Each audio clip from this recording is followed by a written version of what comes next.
In a company type like this, I think it's important that you're both capable of taking well-considered decisions, but also sometimes based on a less informed foundation, take faster decisions to drive innovation and growth forward.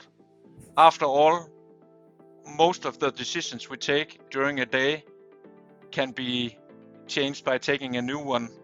So I will any day prefer to take more decisions than defer from taking decisions. That's my general position. But obviously, the big investment decisions can and will, or big hire decisions will always be taken after I have slept on it. So it depends on the situation.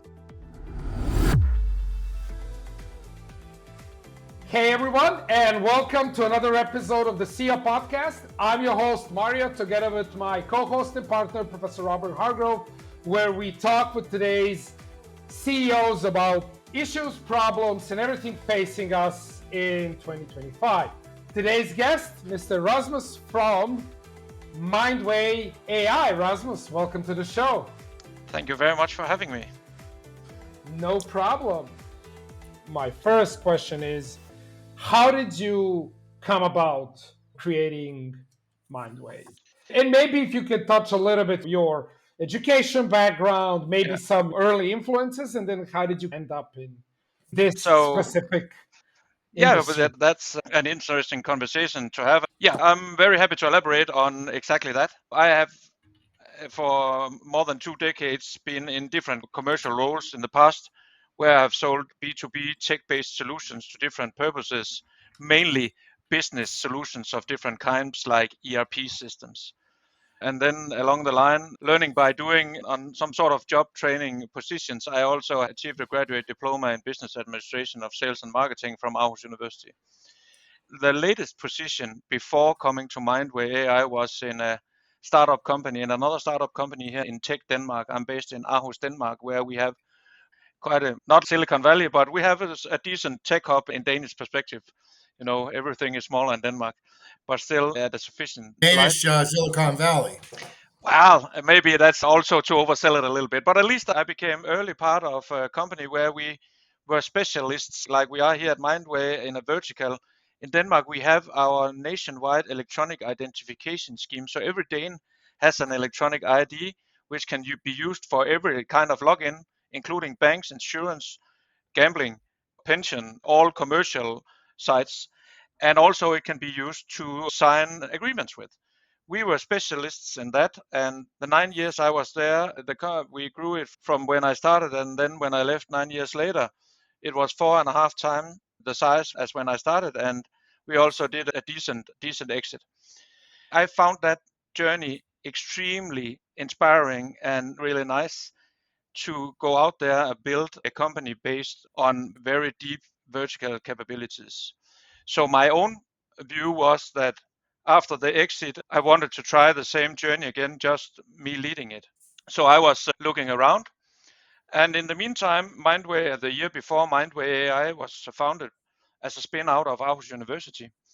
The development, the whole innovation behind it was innovated and kind of developed by Professor Kim Morrison, who is our co-founder and still minority owner.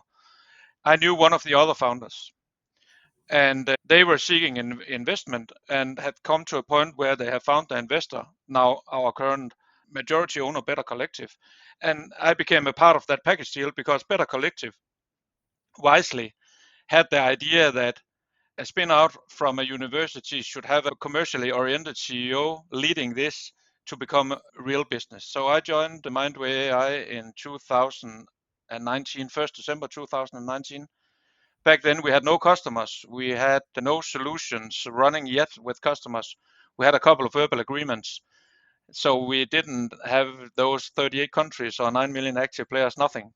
So was this on the gambling? Yes, that was with Mindway AI where I am now. And what I found fancy, to the extent I think this is a very interesting business opportunity based on my knowledge from the past in some other completely different vertical. 1 second. You had a set of skills and capabilities as a CEO, entrepreneur, owner, operator. So you skipped a step here. You found a customer with a problem gambling. How did you follow up on that.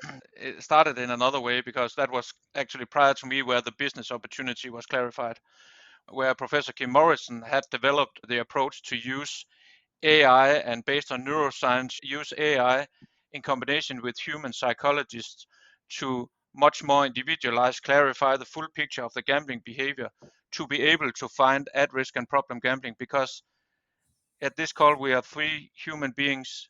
Our gambling behavior would be completely individual as with any other human behavior.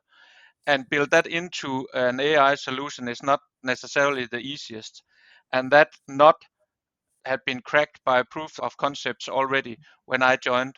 So you could say my main task was to start up, you could say wider rollout and then scale it from there. And that's the journey we are still at. So you discovered a customer with a problem, and then you came up with this solution You could say from that, yeah, early days. And with the then, professor, yeah, exactly. and you were hired to help to scale this up, to turn it into a Correct. scalable business. Yep. Yeah. Absolutely. My fascination, when I dug into the research, and this is the kind of, we call it the CEO question, right? You've scaled, now, or like spinout into 30 plus countries, right? I think it's 38, right? Currently 38, yes. 38 countries. So, from the CEO point of view, what was your oh wow or moment that you didn't know that before you went on this journey? You realize, hey, we've got something here. Is that what Yeah. So that was also how I interpreted the oh wow part of that question. I have to say, I hope it's okay. I mentioned 2 specific, well, there have been quite a few when almost all achievement is smaller or bigger wow, but when I have to choose between all of them, 2 specific ones. In 2021, we signed the first of several now contracts with our biggest customer, Entain. They are one of the world's largest gambling operators. What's the And name of it again, please? Entain, they Entain. they're actually a part joint venture owner of BetMGM in the US, but we're not with them in the US. We help them outside of the US. They hold brands like Ladbrokes, Coral, BWin, among other, and they are quite big. And they reached out to us because they thought we had something unique, and it ended up in a long-lasting partnership, still going strong. That was the first time I knew it was there. We had signed some smaller customers, but this was the first major one we signed. Now, since we have signed several others of same size. So that was an oh wow moment. I think so. Also, another oh wow moment was when, and I didn't believe it, but before we did it, but still didn't believe it until it went live, 8 March 2022, where I was interviewed together with Professor Alan Feldman from University of Las Vegas in an article called "Can AI Help Casinos Cut Down on Problem Gambling" in New York Wow. Times. Oh, so you're saying wow too. So that's brilliant. Then I was okay. What every entrepreneur would love to get. Yeah. So now I want to get back, but I've not been successful in that since. Now, you may have skipped a step there. So, who developed the product? How did that manifest? Well, You discovered there was a problem. we develop it in-house. We have developers developing it. My team is developing the software, the solutions. Just that historically. So, someone said, hey, there's a problem, gambling abuse. I believe that you can use AI and software to solve this problem. Yeah, you could say the foundation and the early prototypes and the POCs and the proof of market, very early days of POC of market, you could say, was done by Professor Kim and the other founders. But when Better Collective came across and I started, then that's part of building such a company, also hiring tech people who can actually then develop it. And that was what we did. Okay, great. My fascination, and this is one of the questions we always ask on this podcast, is you guys are a startup, you're very lean, especially in communication and decision making. Yeah. But I would say your problems with innovation or innovating, it doesn't come from your company, right? Giant companies that have 5,000, 10,000 people, and we work with a lot of them, there's so much red tape. So much things need to happen in order to disturb the status quo, which is not the case when it comes to startups. Your constraints comes from regulation. You have most of the markets when it comes to gambling are heavily regulated. So how do you bridge that moment, regulation versus Yeah, innovation? but we are typically part of the regulation. So the more regulation or changes in regulation also innovates our solutions, because tracking of gambling Mm. outside of the US, particularly in Europe, there is quite a thorough outline of how detection of gambling behavior is to be done, how to reach out to the player if they show signs of at-risk and problem gambling. That's the whole space we are covering. Yeah, so regulation is actually part of what that's basically what we also provide to gambling operators, in particular outside of the US. In the US, there's not that much regulation around tracking of the gambling behavior and reaching out to customers based on what we find in the at-risk and problem gambling assessment. You know, the lane keeping assistant or the crash test systems like in an airplane. We do have a lot of jurisdictions in Europe, most jurisdictions in Europe actually, where this regulation is very thorough, and in some jurisdictions very thorough, and seen from an American perspective, very hard and harsh. Um, so that's where we come from, serving these harder requirements when it comes to regulation. That's also part of what operators buy from us. They, due to exactly what you just said there, they are not necessarily sufficiently agile themselves to adapt to new regulation or changes in regulation that can be announced, and then it has to happen in a couple of months. And if you don't comply, then basically you're not entitled to operate. Sometimes they do anyway, and then there could be other challenges. So that's one part of the innovation. The other part is big customers generate great ideas. Many customers generate great ideas. So that's another source for innovation, and then also following the changes Oh, in market and following us also latest trends and research is also a source to innovation for us. I think a lot of people listening to this might be asking the same question I am. What is the size and scale of this company? You mentioned you're doing business in 38 countries. I mean, how many $1 billion are you? Or how many employees are there?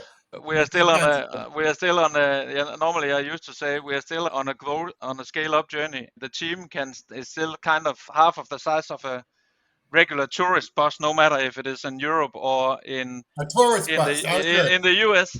But we're working on it. So we come from a low place. We are not yet in the billions of dollars, but we are on it. I would say we are growing 50, 60% year on year. So it's still a smaller scale up size company. We have just finished our books from 2024, where we have had our first small, but still a small break even, meaning yes, we are now finally we are profitable.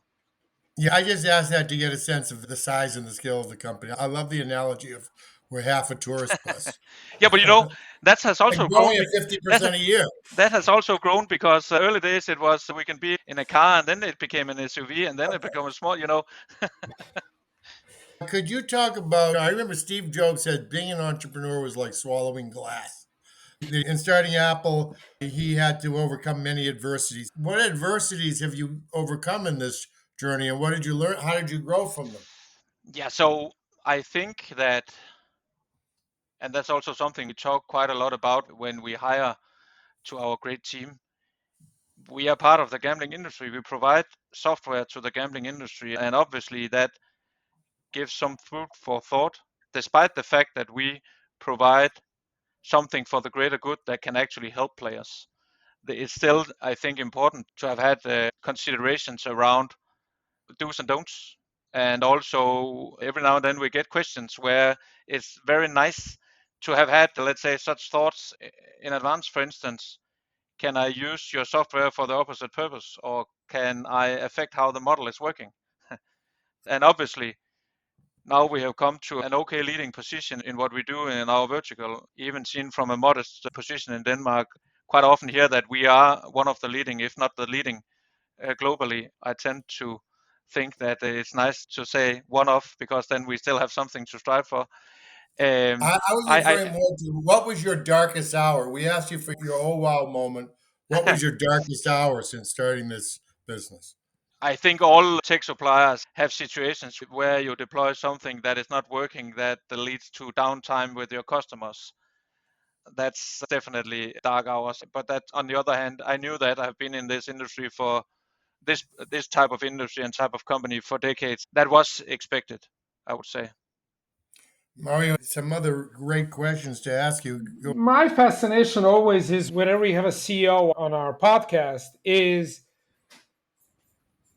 apart from some guests that were from the medical field and they became the CEO of either a hospital or a hospital system, most of CEOs' background had nothing to do with the company and industry that they were running. No, gambling is definitely mostly psychology. You having a really strong IT background, so how do those two mash together? At least from your point of view, like from a point of Yeah, view for someone at the top of the company.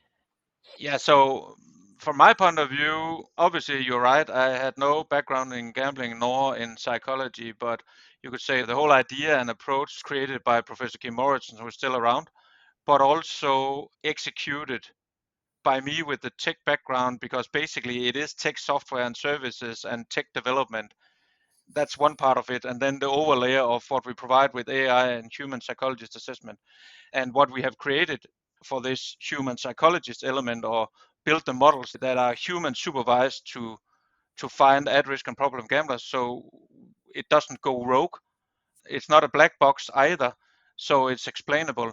To be able to create all that, we have founded a team of psychologists, experts, and now also recently a lived experienced person, meaning a former problem gambler, in the expert panel, who actually do assess real data cases when we train models for gambling operators. And that's also part of a delivery. So one thing is that it's psychology, but it's also delivering a software and a set of services around it.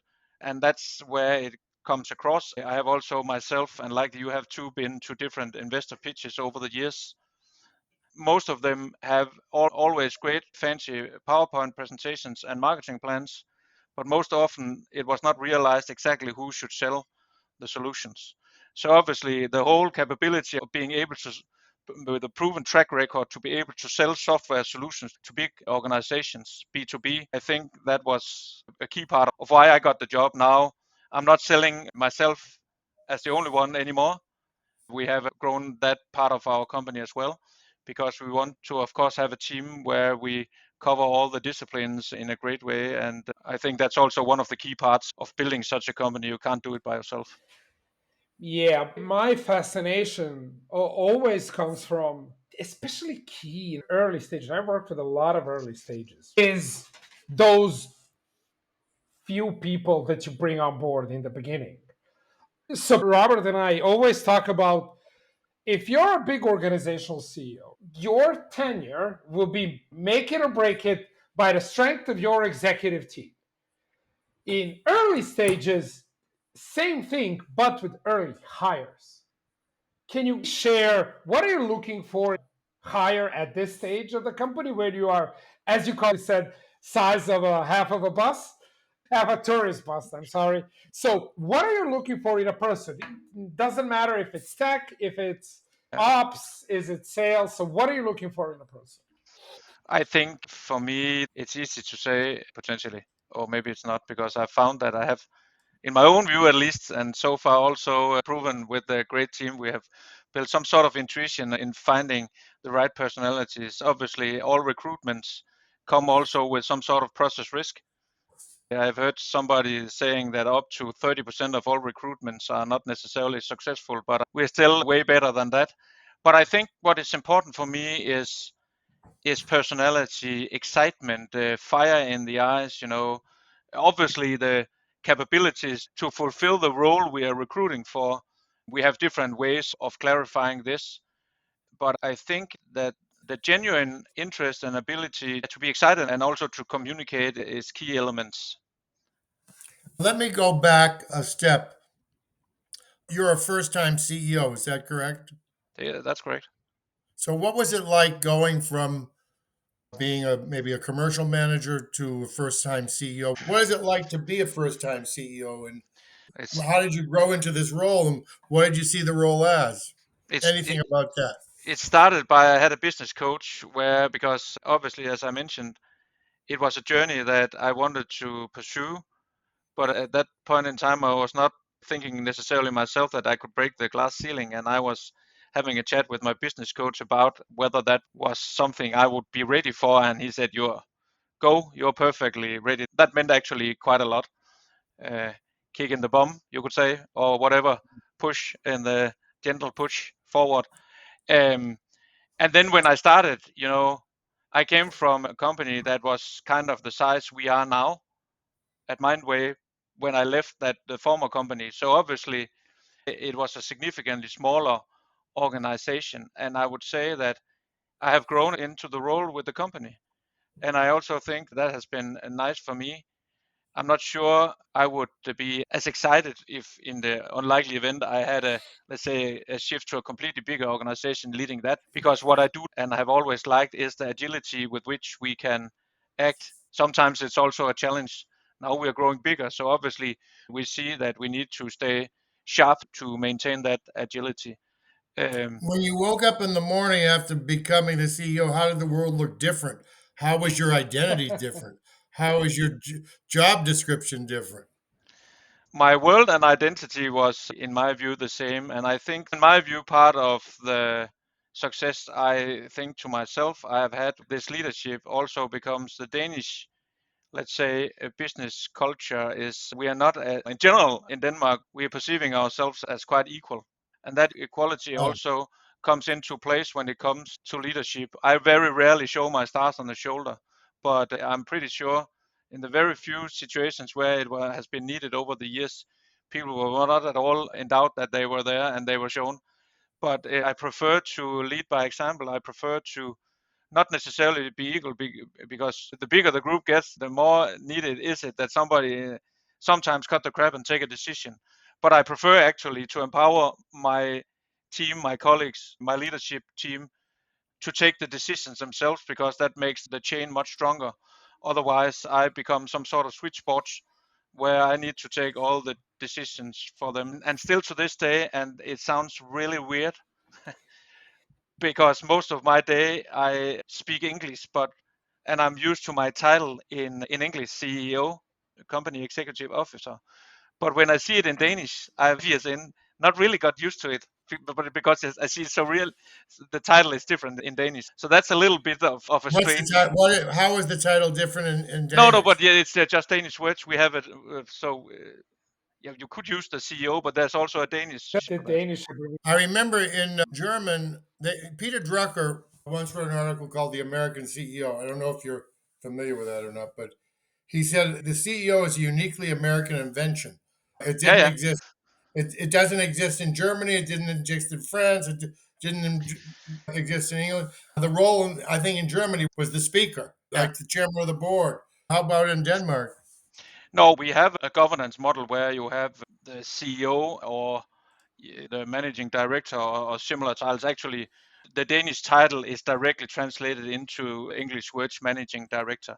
And the CEO's obligation is to operate the business and develop it and grow it under mandate from or mandated by the board of directors. And that's also the exact governance we have at Mindway AI, by a very experienced board, by industry peers. We have external board members who cover different areas of the gambling industry. Professor Kim Morrison covers the innovation and research as a minority owner.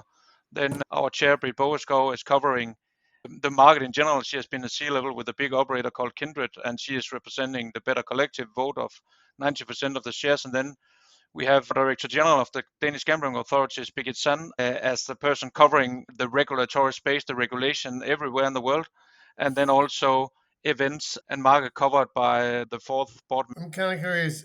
How does it work with you and your board? How do you get value from that board relationship? How does Yeah, that work? I think it's kind of the same as with my team, quite straightforward, eye to eye, not hierarchical setup.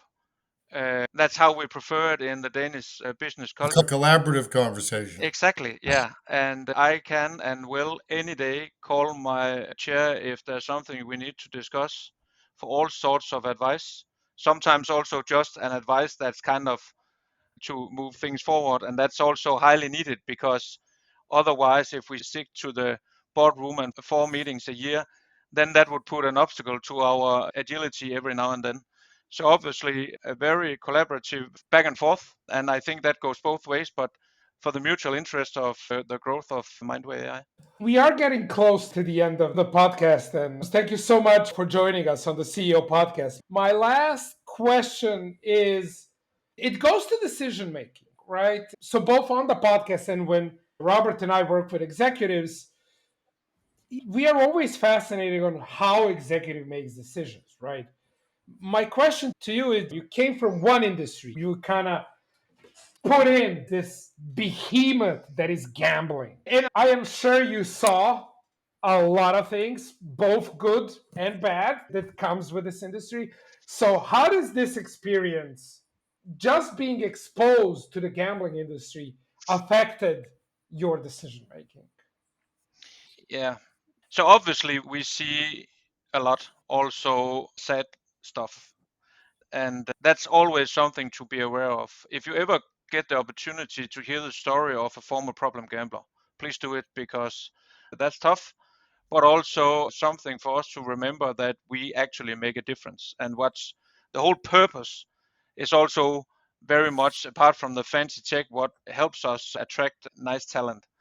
When it comes to decision making, I'm not necessarily sure that the fact that we are providing these solutions to the gambling industry is kind of affecting very indirectly with keeping the eye on our vision and mission, and fulfill the purpose and not fall into the trap like some of our colleagues and what we do, and say yes to the difficult questions I mentioned before. Can your software be used differently and all that? So we have our, and I have mine, let's say, things, do's and don'ts.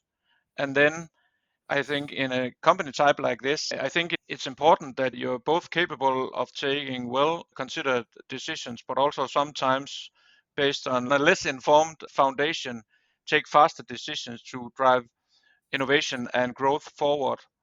After all, most of the decisions we take during a day can be changed by taking a new one. So I will any day prefer to take more decisions than defer from taking decisions. That's my general position. But obviously, the big investment decisions can and will, and or big hire decisions will always be taken after I have slept on it. You know, so it depends on the situation. I have my own probably last question or comment. I'm the author of a book called Masterful Coaching. The New York Times called it a landmark book. I'm a paradigm pioneer in the field of CEO coaching and executive coaching. I guess for me, I was very curious about everything you had to say, but I'd probably walk away from this call an hour later and say, why didn't I talk about that? It's fascinating that your impetus to do this was a CEO coach or an executive coach or business coach.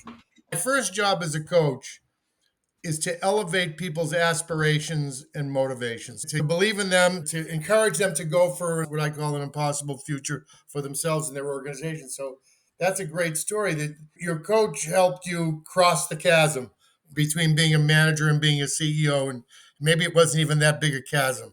No, actually, and you know what? You touch upon something very important in the way I look at being a CEO. I'm not a manager, I'm a leader.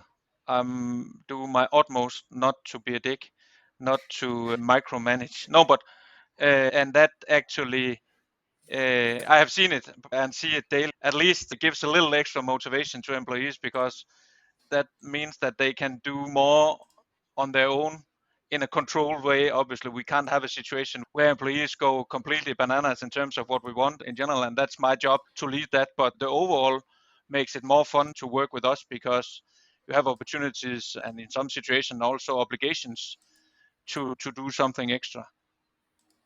I love this conversation. This is about both a fascinating industry and what you're building. I think what struck me was, look, if it's not regulated or if it's left to run wild, gambling can cause serious problems. I Yeah, talk yeah, sometimes at a podcast. My mom, she's retired, but she's a psychiatrist. And one of the things she battled is against an addiction from gambling, yeah. apart from, drugs and alcohol abuse.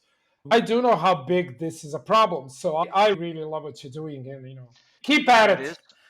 I Thanks. would It is. say my final comment is you're probably doing very well personally, financially from this. I hope you've given the coach 10% of the business. I think that's for another occasion. But I will say you are absolutely right, Marco. It is something that is challenged. Actually, WHO, World Health Organization, recently had an article where they added in the concerns around problem gambling as a world health issue, and we have prevalent studies in all countries Wow. that actually shows that, yeah, there are quite a few people, and depends on how the culture is and how the regulation is in terms of how big the prevalence is. But in all countries, there are problem gamblers, and that's tough because not only is the problem gambler affected and can be its Family, financial job, everything, family. but there's quite a few exactly family, friends, and relatives who are affected directly by it as Yeah, well. yeah. Cool. Everyone, thank you so much for watching. This was yet another episode of the CEO Podcast. Thanks for joining us in inspiring conversation. Rasmus, thank you so much once again for being a guest. To everyone, thanks for sticking around. And until we see you next time, goodbye.